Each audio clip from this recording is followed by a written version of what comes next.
Houston, we have a podcast. Welcome to the official podcast of the NASA Johnson Space Center, episode 24, Space Habitats.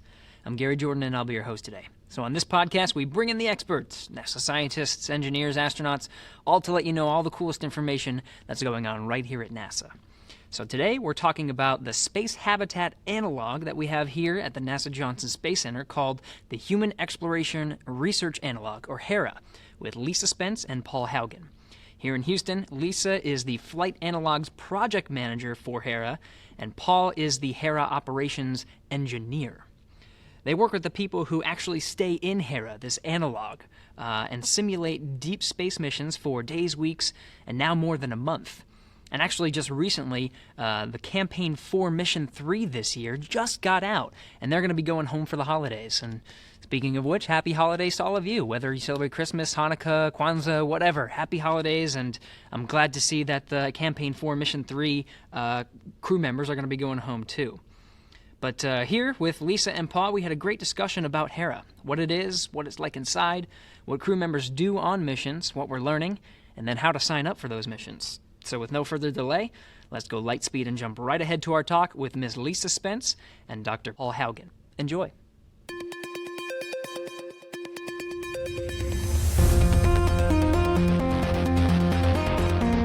T-minus 5 seconds and counting. Mark. Launch commit lights are correct. There she goes. Houston, we have a podcast.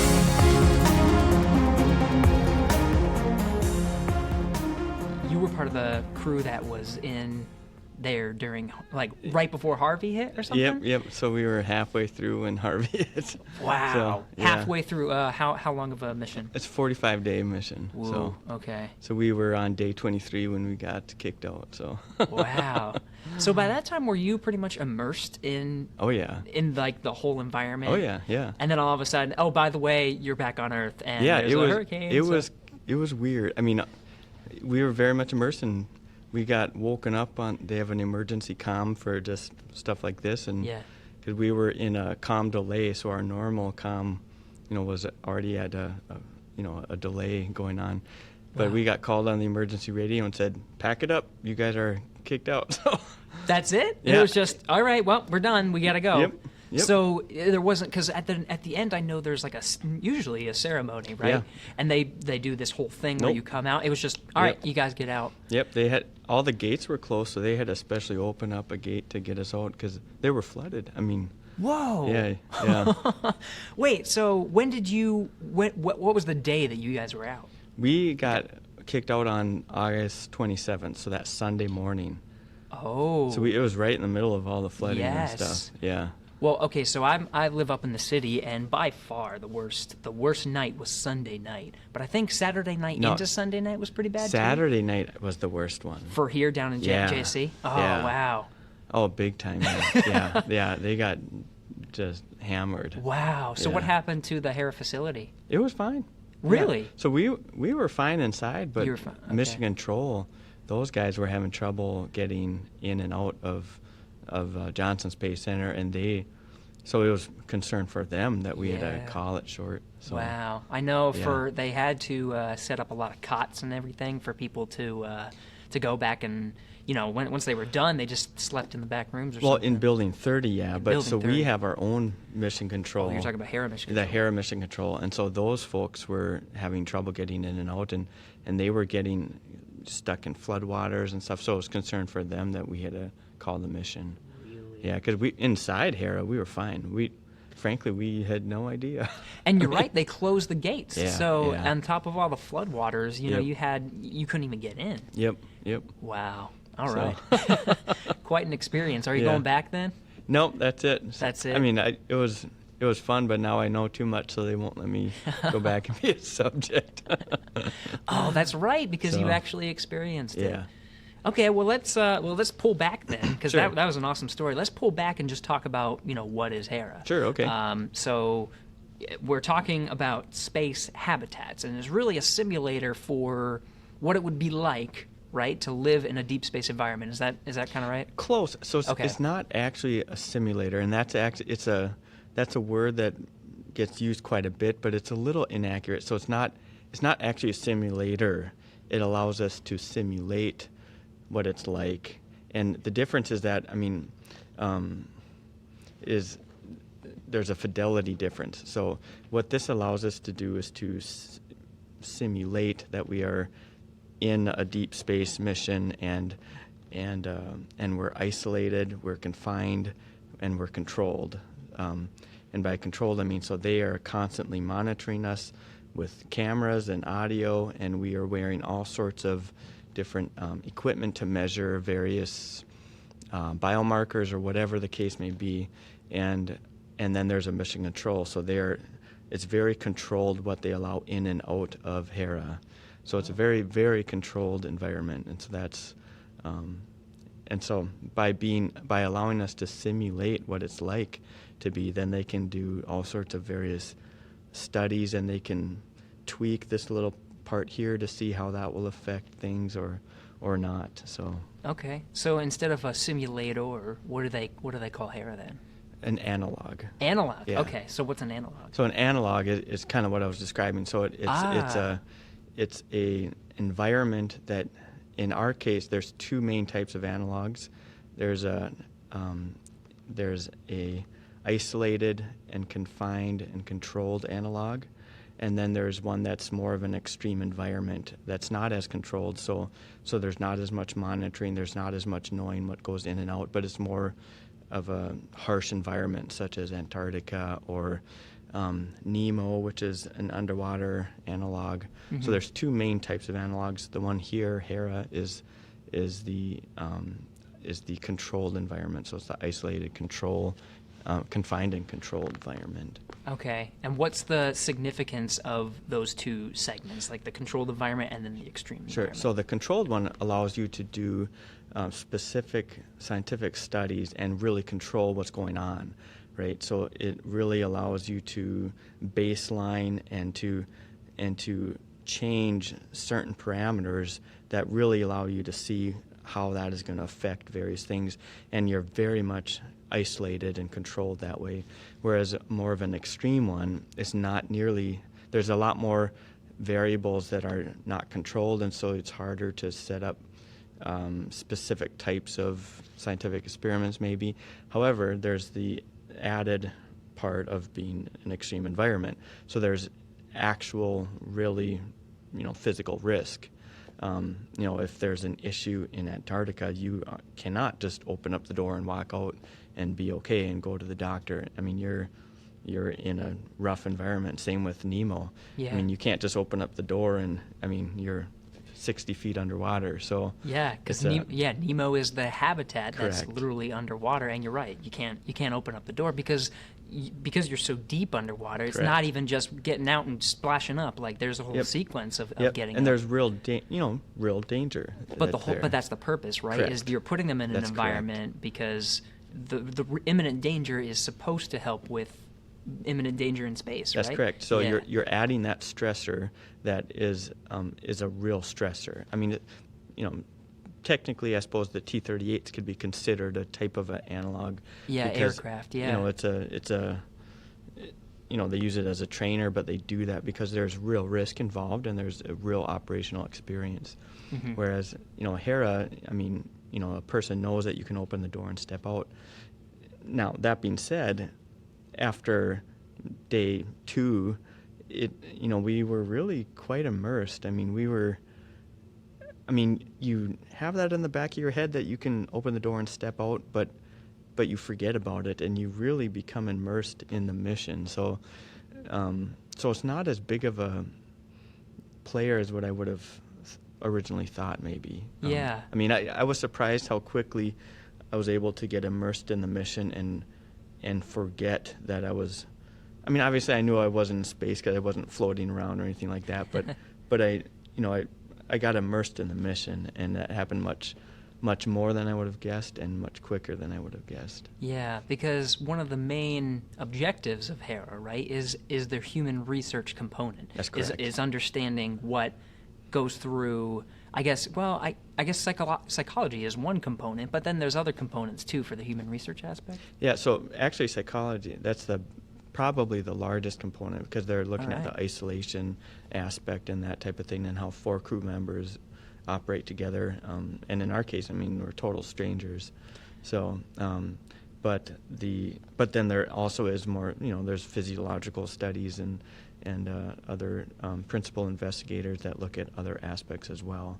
But probably the psych docs are the biggest components of the studies. Yeah, I guess the psychology, and then is there a team component too? Because you said that you're working with some strangers, but do they select you because you're compatible with these strangers or incompatible? Oh well, so the people that select the crew, so there's criteria they want. There's an age range. Yeah. They want 30 to 57, I think it is, and they want at least a master's. And they want it in a technical field, and they, so there's different criteria like that. But then beyond that, there's a physical you have to pass, and there's psych screening that you have to pass. But beyond that, so the people that are selecting the crew, they look at personalities, and they look to see, is this crew going to be compatible? And they are not trying to pick a crew to fail. They are picking one to succeed. So they are picking crew members that they think will work well together, and knowing that maybe 1 or 2 or 3 or 4, maybe all of them are going to have some quirks like we all do, I guess. I mean so maybe they're not going to work, person A and B are not going to work as well as person C and D together, but they'll still be good enough to get the job done. Yeah. So they definitely look at that. All right. Yeah. So it's getting these group of people to test all of these human aspects of putting together a mission. And the mission is what? What are you simulating in the analog? So our mission this year, this year is simulating going to an asteroid and collecting samples at the asteroid. Mm-hmm. It's a 715-day mission or something like that. Wow. That they shrink down to 45 days. Okay, so you're in there for 45 days, correct. but pretending to be in Correct. there for... That's correct. Okay. So, future ones may be going to the moon, maybe going to Mars, something like that. But but it's the purpose for Hera is a deep space mission. So it's not just going up to ISS or anything like that, but it's extended exploration into deep space. And it's a deep space mission in this analog, right? Correct. Which is simulating that if you were to go in a mission profile just like this, you would have this habitat that you would be in, and that you would live and work in for a simulated 2-ish years or whatever, but really it's 45 days, obviously. Correct. So what's the lay of the land inside Hera? What's the full, Okay. I guess, the plan? Sure. The blueprint for the floor Hera. plan. Yeah. Yeah. So they try to keep it, similar to what they think, a deep space vehicle would be, Mm-hmm. volume-wise. Obviously, the difference here is we're in 1G, so we can't live on the roof or the walls or anything like that, right? That's right. But so the general layout of there's 2.5 levels, I guess you could say. Okay. So the bottom level, there's a tiny airlock, and we use that for simulated EVAs and stuff like that. There's the main part down on the first floor, and that has workstations or different simulators that we'll work on and stuff, lab desks, and then there's also a hygiene module. So there's a bathroom, a shower, sink, and stuff like that. The right. second level is that's more of the quote unquote living space. Maybe that's where the food galley is. So that's where the kitchen is, where we would cook, prepare foods. That's we would do. There's some workstations up there as well. There's workout areas for whether it's an exercise bike or weights or whatever. Mm-hmm. And then the half level I was talking about, it's actually a level 3, and those are the sleeping quarters. And so those are roughly the size of a twin bed. So they're fairly small, and they are and that's all that's up there. So it's just the sleeping quarters. All right. Hey, thanks for joining us, Lisa. I'm sorry. Glad to be here. I know you're very busy, especially because there's a mission going on right now, right? Yes, there is. We are actually on day 19 of 45. So, all right. yes, we're getting there. We're getting there.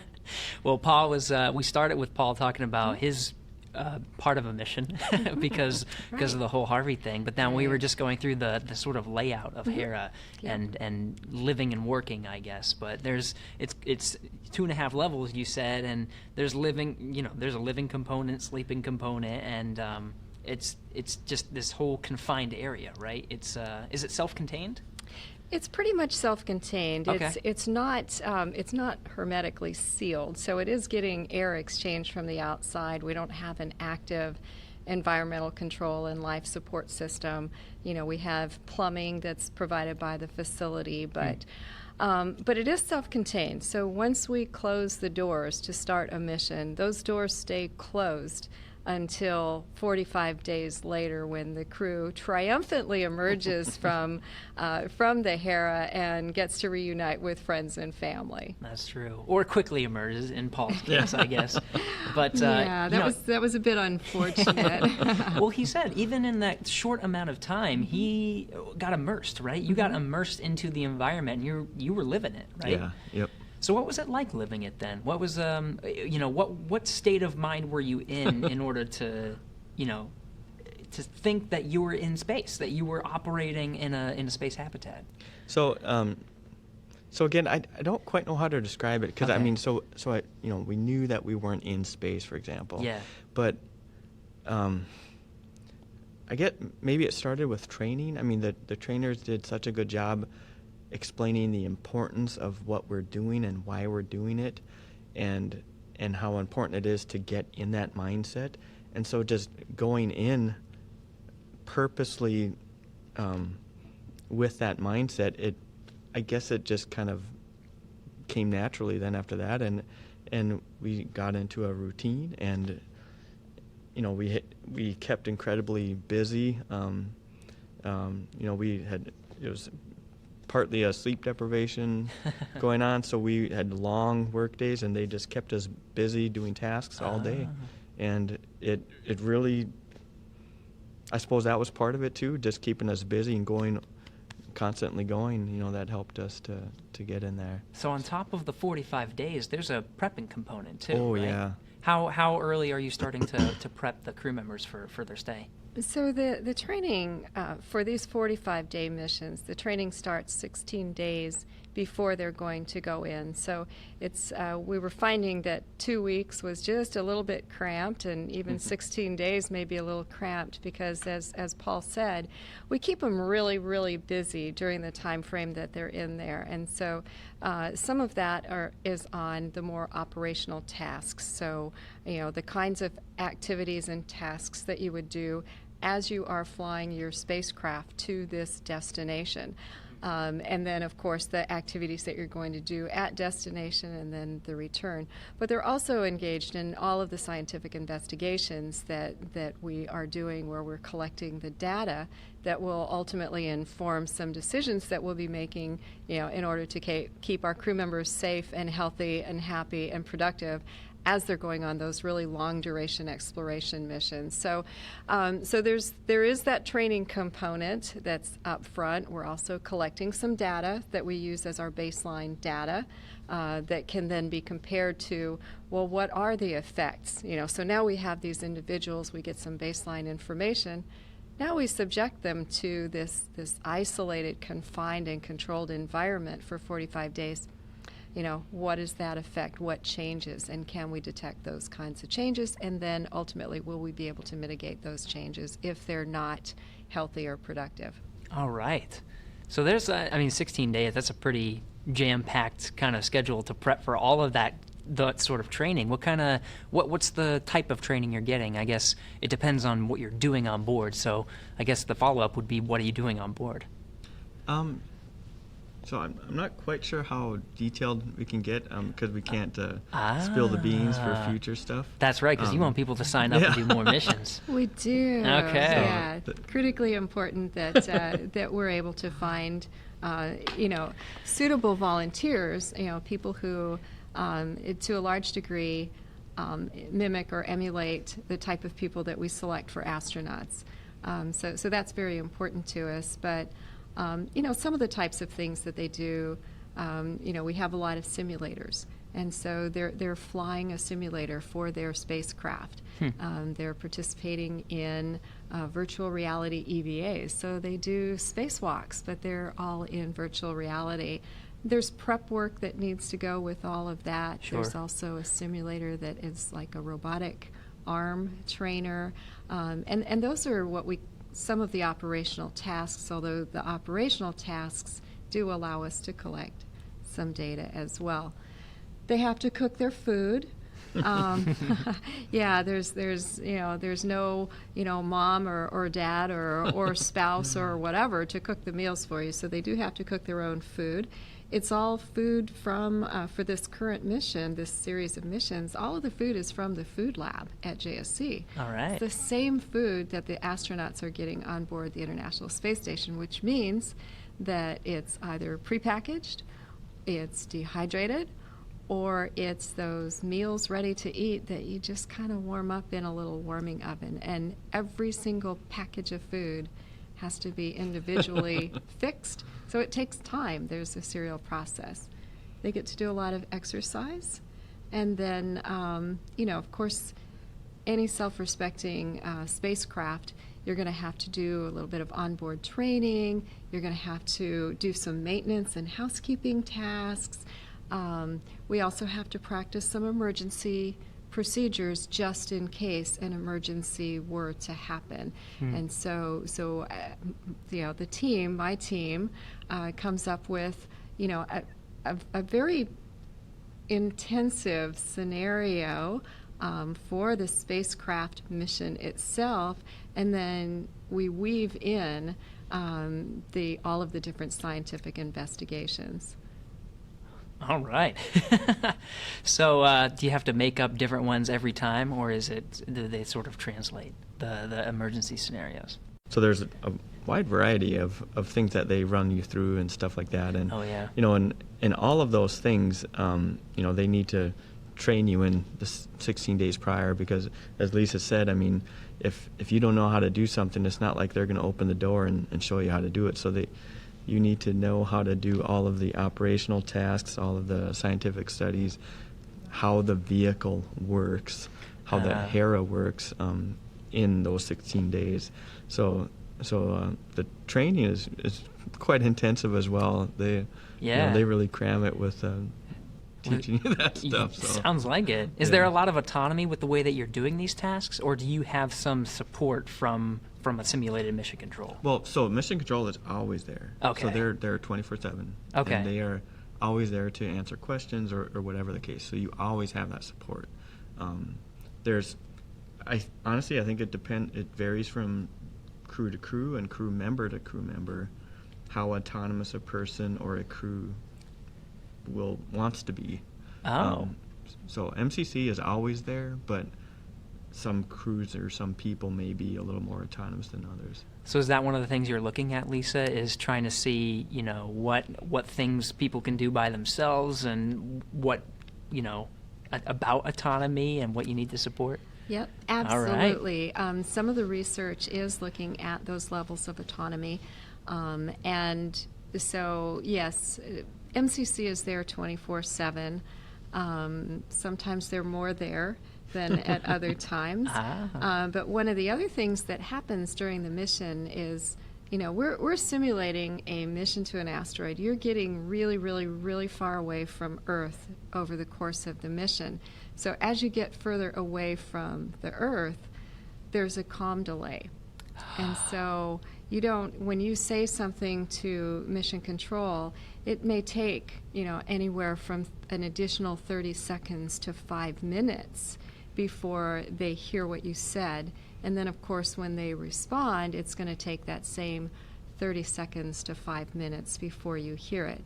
So if you're the crew member on board and you have a question and you ask MCC a question, it's at least 10 minutes. Worst case, it's at least 10 minutes before you get a response. Wow. And so what we find is that sometimes the crew members will have to wait for the response, and sometimes the crew members just get to the point where they're like, hey, we don't need no stinking mission control. We're going to figure this out by ourselves because we're not going to hear back from them anytime real soon. So we do see some trending towards increased autonomy. As we move forward with not this particular research campaign, but future research campaigns, autonomy will become more and more important from a research perspective. So mission control will always be there 24/7 to some degree, because that's a safety requirement to make sure that we have, that everybody is going to be able to implement the mission safely, no issues, no problems. Yeah. But in terms of how much interaction the crew members might have with the mission control, that may be scaled back in future research campaigns to sort of force that autonomy and to really be able to determine, if there are tasks that can and should be done that way, or if there are things that ought not to be done so autonomously. So is that kind of depending on the mission profile? So you're doing a mission profile to an asteroid now. Maybe once you get to Mars, those can take 20-something minute one-way trip. You're talking about not getting a response for 40 minutes. So autonomy is definitely something that needs to be built into the tasks for that kind of mission, right? Absolutely. And with the autonomy, will probably come a need to revisit how we're doing training, how much training we can do, how long it's going to take to do the training, and whether we need to move some of that training inside the module after the mission starts. I'm not talking about us coming in and setting up our little genie workshop. It would be some type of onboard training, maybe some uplink video or something along those lines. But our simulator does have the capability of doing that 20-minute voice delay. We don't need it for the current set of missions, but if we change our scenario, and as we change our scenario to a Mars-based scenario, we could certainly implement that longer-term comm delay. Wow. So, Paul, did you have to live this comm delay? Yep. You did? Yeah, we were on day 23, so we were at the 5-minute one-way comm delays. So, all right. Yeah. So how did that affect your work from, how did that progress? Frankly, I don't really notice any difference other than having to be a little more careful about looking ahead more in whatever task we were working on, and saying, oh, I need to interact with MCC here. I'm going to make the call as soon as I possibly can, and kind of lining it up that way. But really, it wasn't as a huge impact. I think one or two of the other crew members would probably say otherwise. I think it was a little more of an impact. Yeah. But then one or two of us, I don't think it was a huge impact. So. So is that some of the stuff you're finding, Lisa? Is that some of this stuff is not universal, right? It kind of is a little bit more crew dependent. It certainly is. Yeah. And you had asked the question a little while ago about whether some of the tasks that we do, if we create them new for every mission. Actually, what we do is we have a suite of scientific investigations that we're implementing right now. We will implement those scientific investigations for all 4 of the missions that will run within that. We call it a campaign. Each one of the missions in that campaign is as identical as we can make it from a mission control, from a timeline standpoint. The variable in how the mission is executed really comes down to the individuals who are our crew members inside. And we say it a little bit tongue-in-cheek, and it's really true.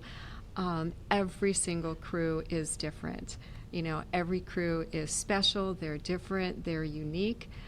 How these 4 individuals mold into a crew, it's different every single time. And then, of course, the 4 individuals acting as individuals, that's different every time as well. So it really, when I abstract myself out of the actual execution of the mission, and I look at it kind of more in an aggregate viewpoint, it's just fun to see the variability between individuals. Absolutely. That's just good science, right? Doing it the same, and then you just see the differences between exactly what you want to study, which is the people, right? That's what we're hoping for, yes.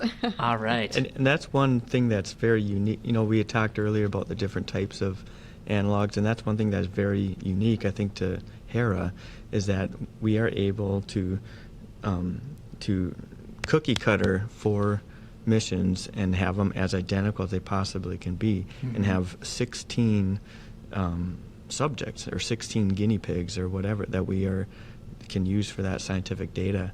That is, probably more unique to our analog than to some others. All right. So backing up from there, 16, you're talking about 4 missions per year, right? Correct. So 4 missions of 4 crew members. Correct. And this year, I guess, was the 45-day mission. Yes. So where did it start, and how has it evolved? So the HERA this is only our 4th year of operation. So this is campaign 4. It started, I guess, in 2012, 2013, with 7-day missions. So pretty short. Yeah. But it's a good place to start. And then the following year, we went to 14-day missions. So we doubled, which is pretty exciting. And then the 3rd year, so campaign 3, last year, we did 4 30-day missions, so we doubled again. Now, if you do the math, we couldn't continue to double the duration of the mission and still get 4 missions executed in, roughly a year's period of time. So we worked very, very closely with our scientific community, the stakeholders in all of this, and they certainly want those longer duration missions. They kind of determined that 45 days is a duration that is very beneficial to them, and so we can do the 4 45-day missions in roughly a year, as long as we don't get Harvey'd. Harvey sort of threw a monkey wrench into the whole process this year. So. Ooh, that's right. So what number was your mission, Paul? Was it number 3 of 4? We were actually number 2. Number 2? Yeah. Yep. Okay, so you have 2 completed 45-day missions, right? And you're on the last one? Or did the schedule kind of get messed up? Well, the schedule got a little bit wonky. I think that's the technical term that we use for it, wonky. So Paul's mission was the 2nd, and it got Harvey'd. Right. So truncated at 23 days. And so we're currently in the middle of our 3rd mission. I see. So again, you kind of have to, we had to do all the recovery, of course, from Harvey. And then, we already had this 3rd mission scheduled for a specific time. We'd recruited subjects, and so we can't just, move the schedule around, to fill up the white space that was created by the shortened mission. So, so this is the 3rd mission. Our 4th mission will start in the January timeframe. All right. So you mentioned that the 45-day mission was kind of like a 700 and something. What was the number again? I think it was 715 or something like that. 715-day mission collapsed into 45 just because 715 would be a lot to ask of someone. I think in terms of a time warp. So how has the mission design changed because there was a 7-day mission, right? Did you condense the 715-day mission to 7 days? We used a slightly different scenario during see. the 7 and 14-day missions, but they do get compressed or condensed right. Fairly significantly. The 45-day mission obviously means that we don't have to compress it quite so much. But as we move on, we are looking at different kinds of scenarios, and so we may use a different compression factor just depending on what kind of mission profile we choose to fly for future campaigns. Okay. So what was the 7-day mission? Was it out to an asteroid or was it somewhere else? I believe it was to an asteroid. I actually came onto the project at the tail end of the 14-day missions. Actually, I think they were already over by the time I came onto the project. So I've really only been the project manager, for the end of that campaign and then all of the third and the fourth campaign. Okay. And now planning for campaign 5. All right. Yes, it's very exciting. So what's coming up then? Do you want to preview? For campaign 5? Yeah. I mean, it's going to be the same type of thing where there'll be a deep space exploration mission,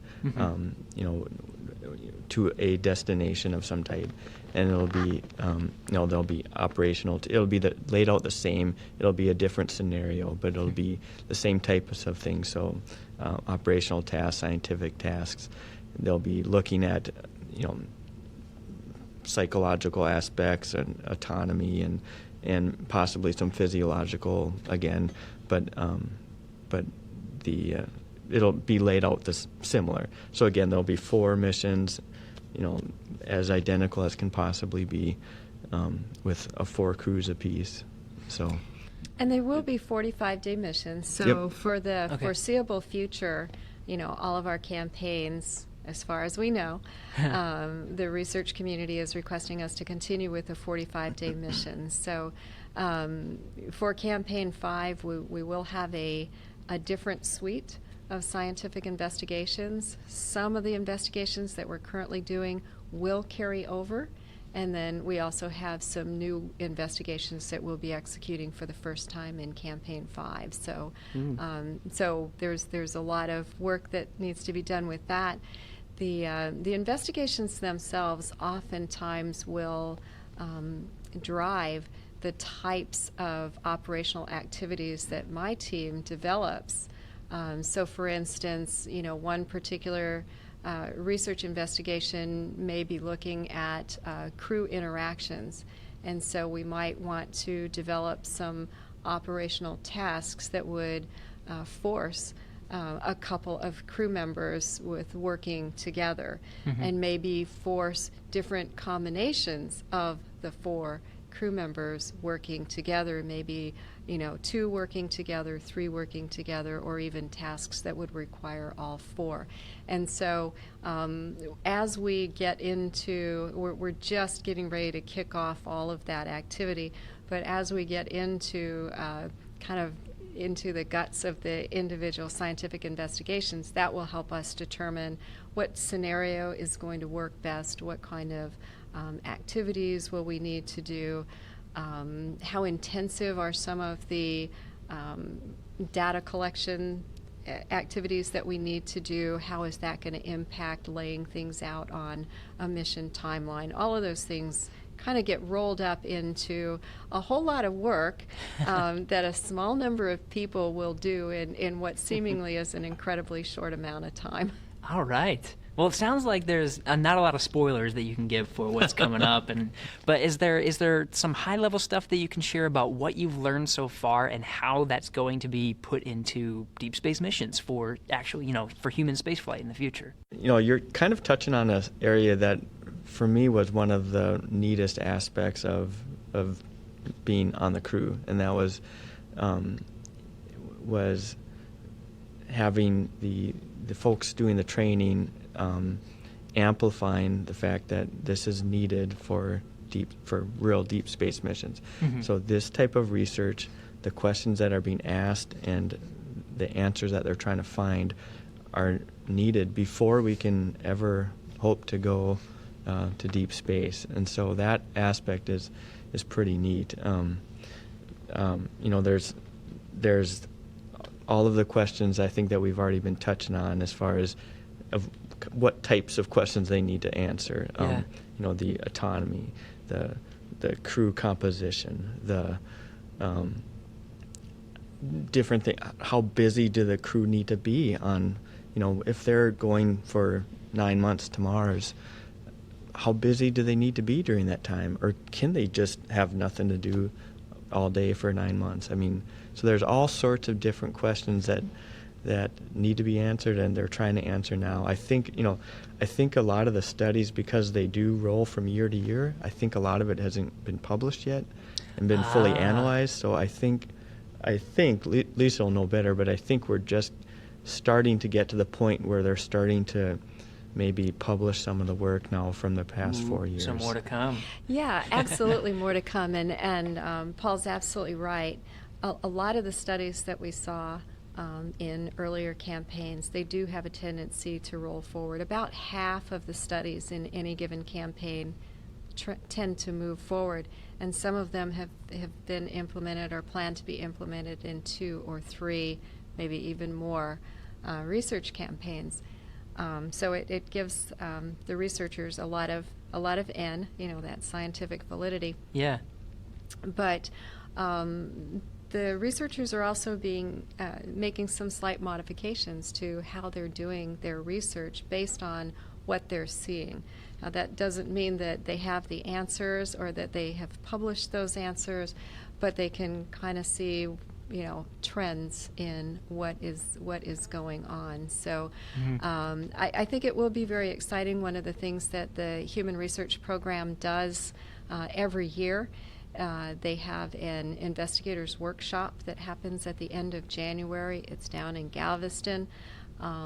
We invite all of the researchers who are being funded through the Human Research Program to come and talk about their research, and whether that is talking about what their research is, for instance, if they don't have any results yet or haven't crunched all the numbers, if you will, or whether they have preliminary results, or if they're just in the planning stage for that next experiment. But it really, I think we are now at the point where the 2018 investigator workshop is really going to start. We're really going to start hearing about some of the results that investigators participating in HERA over the last 3 years have what they've found. Wow. I know. It's great. That's cool. So HERA is mostly a human study, right? It's mostly the human aspect. Is there some components of designing a mission or the layout of a space habitat, or is it really just focusing on the human part? No, I think you touch on an important aspect. So, there's whether it's procedures or even equipment or whatever that sometimes groups will want to vet or check out in an analog such as HERA. So there's most definitely other aspects of what analogs are useful for and can be used for. Definitely. Yeah. And mission planning too, like you stated as well. So, yeah. Even on the International Space Station right now too, they have conferences for medical conferences that are private because you need to keep that stuff confidential. But then also, in case anything's wrong, you can talk to a psychologist, and then you can talk to your family too. So you're in constant communication with them. You're in constant communication with the ground. You don't feel isolated. All these things on the International Space Station as well. And I'm sure HERA too has some human elements, but all of this can be translated out to deep space.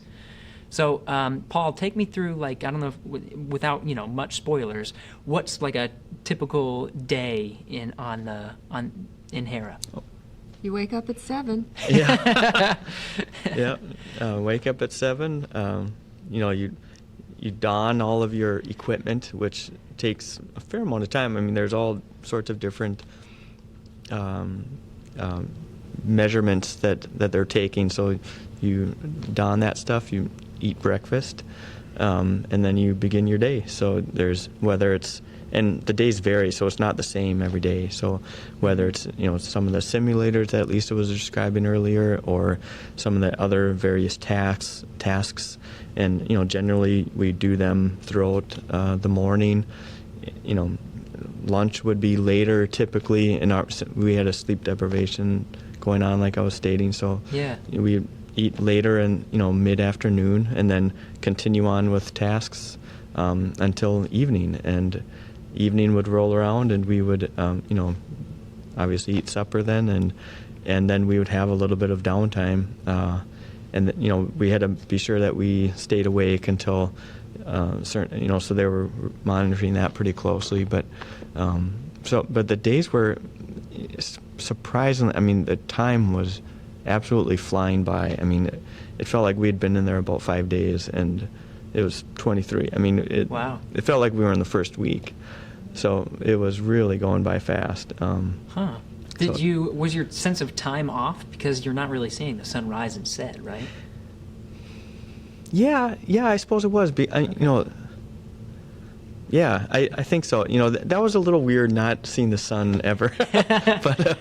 but yeah, yeah, I guess, I didn't find myself getting hungry until lunch at 3 o'clock or whatever it was, later in the day, and supper we were eating late, but it didn't seem like that. I mean, it didn't seem like we were working these extended long days. It seemed like just a normal day. I mean, so the days were going by fast, and the time itself was going by pretty fast. Wow.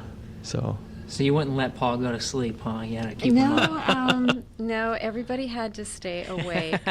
So with the study that's going on, the awake time is 19 hours, and then the sleep time is 5 hours. But that's only Monday through Friday. You get to sleep in a bit on the weekend, so you do get a break on the weekend, sort of reset. And for some individuals, the fact that there is a weekend and the schedule's a little bit different, that might help people mark time. But yeah, the absence of all of those external cues, we do find that the crew members lose track a little bit of time. Now, you had a very special guest inside the Hera. We did. You had Wilson. Yeah. And so that goes back to the movie, I guess, Castaway, right? Yeah. All right. Now, as I recall from that movie, and it has been a long time, he kind of marked off the number of days, but he was able to see the sunrise and the sunset to keep track of how many days he'd been on that desert island. Help. But I didn't observe this crew marking off the days. They just had Wilson as their companion. Actually, we did. So we had there was a little whiteboard that we designated, and we had written out the calendar, or the mission days, and that was one of the highlights. So at the end of the day, we would go down and X off what day we had finished, and an advent calendar. Yeah, that's exactly what it was like. Yeah, and we marked where, the halfway point. We marked when the comm delays would start. Kind of all of the big exciting things. When we'd reach the destination and how long we'd be there, we blocked that off. So we were checking the days off, but that was kind of a high. I mean, it was, exciting to whose turn it was to check off the date. So that was something that your crew sort of just kept track of, right? It wasn't assigned to you. No. So was it like a team building thing that you guys came up with, or? Not intentionally, but I mean, it kind of ended up being that way. I mean, cool. It ended up being that, I think it was the first day we were in there, and I just wrote out the numbers, and I didn't think anyone would really care. But then, they all wanted to be, everyone wanted to be, the one to check it off when we were done with the day. So it kind of became I suppose, a team building thing. Yeah. But, hey, I guess in an environment like that, like those little things, like you really just look forward to. And hanging out with Wilson too. Having Wilson. I mean, we used him on a lot of the PAO events, and had him around, and so it became kind of a neat little team building mascot as well. Wow. So the kinds of people you're looking for to sign up are astronaut-like, right? Mm-hmm. In what sense? So obviously our astronauts are very healthy. Mm-hmm. So our subjects have to be able to pass a modified Class 3 Air Force physical, which generally means you're in pretty good health. Congratulations, Paul. So you don't have to be an Olympic athlete or anything like that, but you do need to be pretty healthy. We're looking for people between the age range of 30 and 55. And I know we've gotten a lot of feedback on that, but by the time our astronauts fly, that's really generally the age range that we're going to see. So we want them to be similar in terms of, I'll call it social maturity, educational maturity, social maturity, so similar in that respect to our astronaut corps. Our astronauts are pretty highly educated, and so education is also one of our criteria, and we are looking for people who have an advanced degree, say a master's degree or above, in some type of STEM, science, technology, engineering, or math field. That's our favorite criterion to use, one of our key criterion to use. We do find, though, that people who have certain types of backgrounds, say for instance a military background, we can easily substitute military background for that advanced education if a person has some level of skill in, say, maybe an engineering or a technology type of field and military experience. Those people are very similar to our astronaut corps as well. So those are some of the major criterion that we're looking for. We are looking for men as well as women. In a perfect world, we would have a crew that's 50-50, half men and half women. So those healthy, educated, individuals. Some of the other things that we look for are people who are highly motivated. So maybe goal-oriented, highly motivated. That describes our astronaut corps to a T. Oh yeah. And so those are some of the factors that we're looking at as well. And so most of those things are objective. You can you check them off. Yep, you're in the right age range. Yep, you've got the right skill set or educational background. Yep, you passed the physical. And then we also do some interviews. And some assessments with the potential crew members and say, yep, this person's definitely goal-oriented, which, helps us to say, this person, if they set a goal to, stay with us for 45 days, by golly, they're going to meet that goal. That's true, because you need good people and good data, too. You don't We want do. someone leaving halfway through just like, I'm done. Yeah. Yep. Yeah. That would be a bad day. That would be a bad day. All right. Well, I'm sure there are plenty of people out there like that. But it's interesting that you say, in a perfect world, half men, half women. Is that the ultimate goal, or do you kind of mix it up every once in a while? So that's our ultimate goal, and that Okay. is the goal that we have from a research perspective. So over the course of the campaign, they would really dearly love to see that 8 of the 16 were female and 8 of the 16 were male. So we would like to have that, that 50-50 split in each mission, but we also have to maintain schedule. And so sometimes just the way it works out between the people who have applied and who have screened and been found acceptable, they may or may not be available for a specific mission. So we have had missions where all 4 crew members were male. We've had missions where all 4 crew members were female. And we've had missions with a 50-50 split, and we've had missions with, 3 of one gender and 1 of the other. So to some degree, we kind of take what we can get or what's available. Sure. It generally comes very close to the 50-50 over the course of the campaign. All right. Well, hey, best of luck to you for getting the candidates for the HERA 5, I guess. What's the next one called?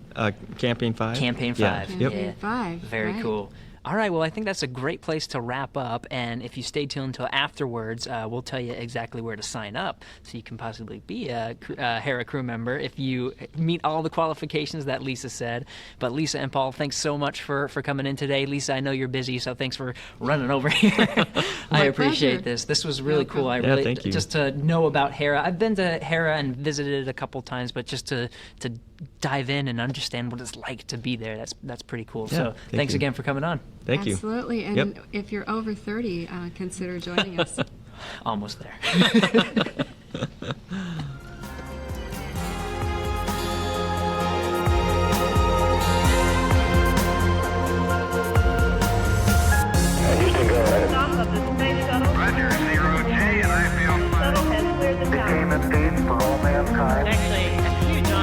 break a record like this. Not because they are easy, but because they are hard. Houston, welcome to space.